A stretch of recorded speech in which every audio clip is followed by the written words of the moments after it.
I'm out of curiosity. What do you think that men want? Me personally, I think men want an emotional outlet when they come home, and when they've had a shitty day and whatever. I think they want an emotional outlet. I think they want someone that they can like. It's difficult. You need to burn that book. Burn that book on your bedside.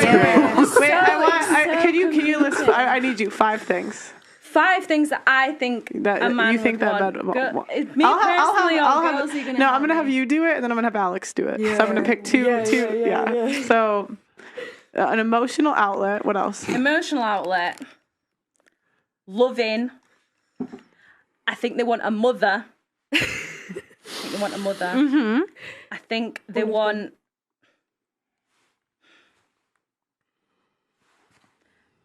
I will go as far and say stability. I think they do want stability. I know they do silly things, but I do deep down believe they want stability somewhere. What's one skill that a girl would have to have, or like trait? What do you mean for a man? For a man that like, what would he value? Don't say ironing. Do you know what? Today's days, I'm just gonna say it. Be his mother. Be his mother. Okay. That's what men want. Just get rid of this book. Listen, whoever bought you.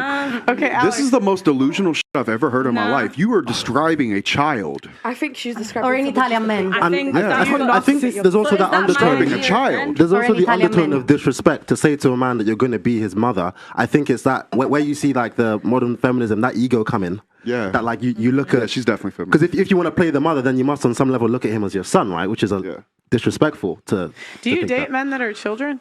No. But you just said that men want a mother, so how would you know? I think she's dated Italians. I think that a lot of men do have some really deep-rooted issues that stem from the family environment and where they've grown up and who's been around and if they've had a father figure, if they've had a mother figure. I think a lot of issues that they deal with in their present modern-day relationships does stem from that. Is that the type of men you've dated?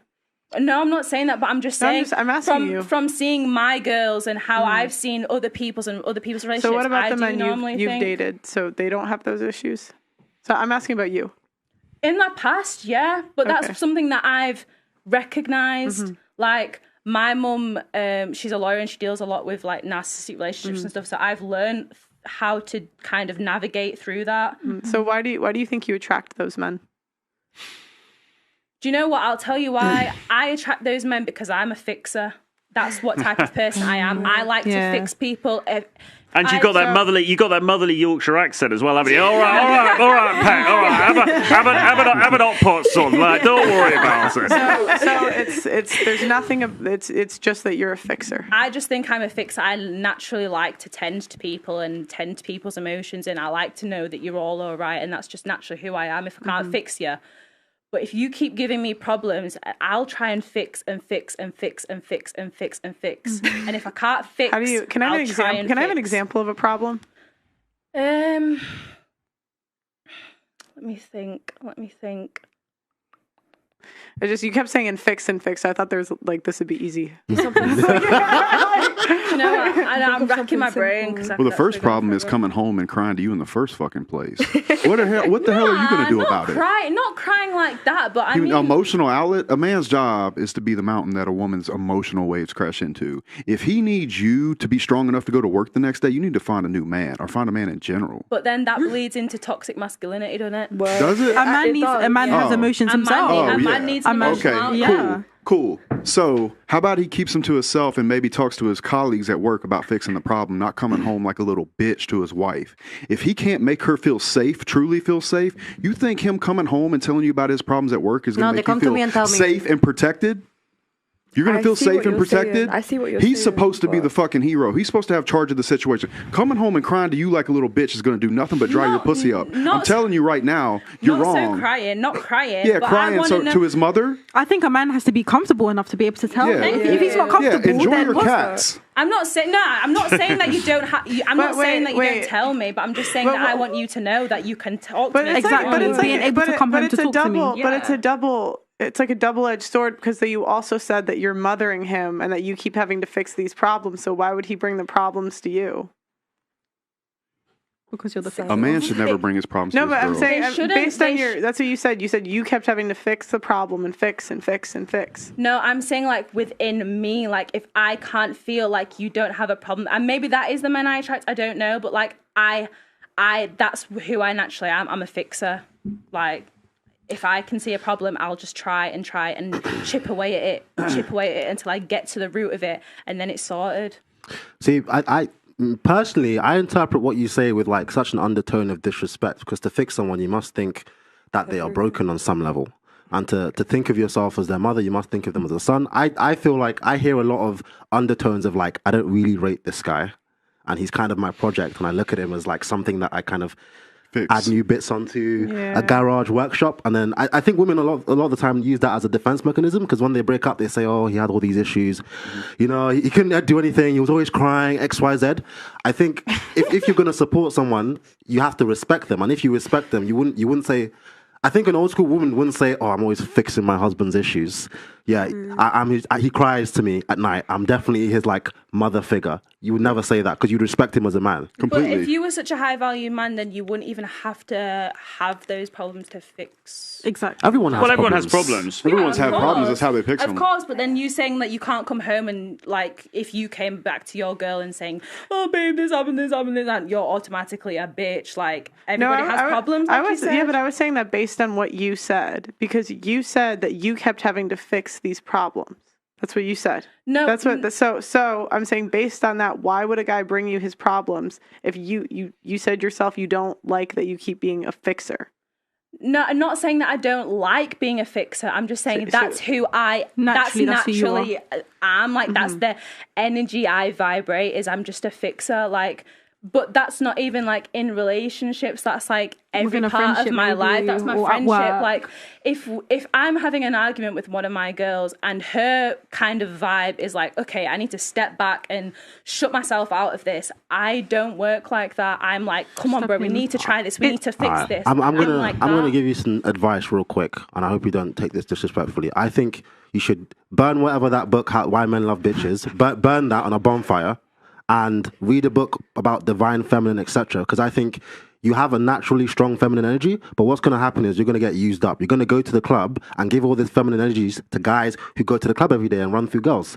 And after you finish using that up, you're going to convince yourself that men are trash, men ain't shit, and that you need to change, and you're going to adapt more and more toxic behaviors until at 28, no trace of the woman right here who says she's a fixer exists, because you've been used up and disrespected for about 5-6 years. So I would say work on your strengths and develop that feminine energy. For sure, but like I would say, don't put yourself in situations. Yeah, but like a man will never cry to you about his problems. He's gonna go to someone else because, like, trust me, I had so many men then that they were crying in my shower, and I was like, all right, what am I doing now? Real men don't cry in prostitute showers either. Trust me, no, seriously, no, they don't. They fucking don't, bro. No, like they don't. Okay, and they don't. No, but it's like, you got a clue. And you know them because like everyone comes from trauma. Everyone has trauma. I've got trauma. She has trauma. She has trauma. She has trauma. Probably he has trauma, and you have. But a man, but a man has a responsibility. No, I don't claim. No, I want to say I don't claim trauma. I'm so sick of hearing about this trauma. Yeah. I don't have trauma. Trauma's supposed to be coming back from war. That's what trauma is supposed to be. It's supposed to be, I had a real traumatic situation. Not my ex-boyfriend cheated on me. Not my parents weren't around enough, and I have some attachment style that nobody gives a shit about because nobody cares about your problems. Like, it's just, I'm so tired of hearing about this trauma. So how do you call it then? Because like people call it problems. Trauma. I mean, problems, but it's not trauma. Like, again, trauma, they used to use the word trauma when men came back from war. Yeah, for PTSD. And now women have claimed the word and use it for freaking everything. Yeah. Do you agree with that term mental health? Is that something that's No, sick? not most you don't of that. believe in that? I think there are exceptions, but I think in 2023, the majority of people that claim mental health do not have mental health. Okay. I agree with. Today, in today's day and age, I a lot of think- people do claim it. I think that everybody's depressed, everybody's anxious, everyone's this, and I feel like It's just all on the internet. They believe everything they read. Yeah. It's like And a I think trend. if a lot of Writing people, over white if a lot of paper, people, that's what they if a believe. lot of people turned off their phone, lived in the real world, went outside, spoke to people, they would be a lot happier. 100%. These girls are on TikTok Getting they fake dopamine. and then they convince themselves that they are depressed, anxious. And feminists, feminists too. Yeah, it's not mental health, it's low IQ. It's low IQ because they're too stupid to realize that they're getting lied to. Nobody here, Pearl's dead on. If you put your phone down and had a real life and have real things going for you, mental health will go out the window. Wait, so are you relating bad wouldn't mental call it health low with, IQ. bad I will- IQ with a low IQ? I think a lot of the people that buy into bullshit, No, like I the books on your wouldn't call nightstand, it have low low IQ. IQ. Let Yes. him finish. Let him finish. Go ahead. Like people that buy into the bullshit and they get told that they have a health problem when really they're just fat and have a shit life. If they turn their life around, their mental health problems would likely go away. No, I mean bad. Like someone. So say someone says, like, yeah, I'm dealing with depression. If someone came along and said that, would you relate that then to low IQ? No, Is that something you're saying? no, I think falling for it and believing that all these things are massive. Yeah, of course, but Yeah, you're not it's low putting IQ. a bad mental health state and No. a low IQ. You're not I putting would them call that together. person probably lazy right because okay, they're yeah. depressed because they have a shit life. Yeah. And I feel would, Well, victimhood has become like the It's the the currency easy the currency of the realm, hasn't it? I knew someone that was super depressed, but he was like 300 pounds. I'm like, what do you expect? What do you expect? Right, you can't see your dick. I'd be depressed too, bro. Yeah, like- I'd go cry in her shower if I couldn't see my dick. All of that to the side, imagine like you're rich, you've got like good money, good friends, good family. Yep, but in the check, side, check. like Keep going. you're just happy. You portray your happiness. You're Yeah, like you're genuinely absolutely. happy, but just within yourself, you're sad. Like, would you believe that's mental health No. or no? No, I would. So what would you I call would, that? It's a lack of character Yeah, building what would you do? exercises. You think? You've been defeated by your comfort. I would challenge you. I think that's what happens a lot. Of people think, if you just give men things, that they should be happy, It's and if not they're about not, giving men things. It's about feeling happy within yourself. Like, okay. you've got Let a me. good I life, get what you've you're got saying. good I'm going to family. land. Yeah. And I think people miss the fact that a lot of mental health and mental fortitude and self-esteem comes from challenges. It comes from overcoming. So when you take that away from people, especially you see this in affluent kids, when you take that away from people, what do you have?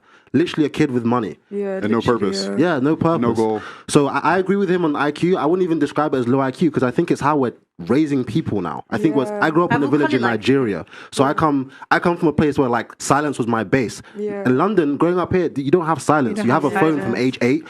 From age 8, you're completely exposed to this internet with polarizing views and X, Y, Z. It's how do you expect a young person to navigate that and actually form coherent, Yeah, I rational feel like London opinions? itself is different from the rest of the world. Though. So Well, victimhood's at an terms of all-time like all high. of this. Victimhood's at an Yeah. all-time high, and labeling things is also at an all-time Yeah. high because everybody wants Makes to you go. believe it more. Everybody wants to go on Yeah. TikTok and have their TikTok and talk about right. I've got this. I've got that. I've got this thing, and Yeah. you know you need to have a label. It's like right. What's the next thing? Yeah. So I think there's almost like a competition for it now. Yeah, and Yeah, I'll tell you what I I'd agree. add to what they both said. I challenge you to do this. Go find a man Yeah, that makes a bunch of money. yeah, He's in jam up shape, yeah. got great style, great life, great friends, travels, and ask him if he's fucking sad. Find one. I'll find one. But do you know what's Good funny? I luck. think happiness and joy is like two complete different things. I feel like happiness is like a fleeting feeling that you will feel when you're doing all these things. But you have true joy when obstacles can come your way and you don't travel no more. You're maybe not having sex with all these people, but you still feel this peace within you. Yeah. And that's the difference between like joy and happiness. So, yeah. I think 100%. generally we need to, I don't know, I think especially in today's day and age, we need to walk a bit more in our ignorance. We have a problem doing that, with accepting that, you know what, especially at my I think age. a lot of people are walking in their ignorance. To be fair. Yeah. I mean, They're running in their ignorance. arguable. Ignorance is bliss. Yeah, but if you really want to learn and Could you say really that want to about grow, cheating, huh? Yeah. I was gonna say, says the woman with a high value male. Nah, there's fulfillment Stop and there's it. happiness. They're two different things. Fulfillment and happiness are completely two different things, I think. Fulfillment and happiness. Yeah. Yeah, I mean, happiness is a temporary mental state, right? Fulfillment is a bit more stable and long like lasting. joy. As many of you know, I was just banned on TikTok, and we are demonetized on a daily basis on this platform. If you want to help, please consider sending a super thanks below. Every donation helps, and it helps make what we do possible.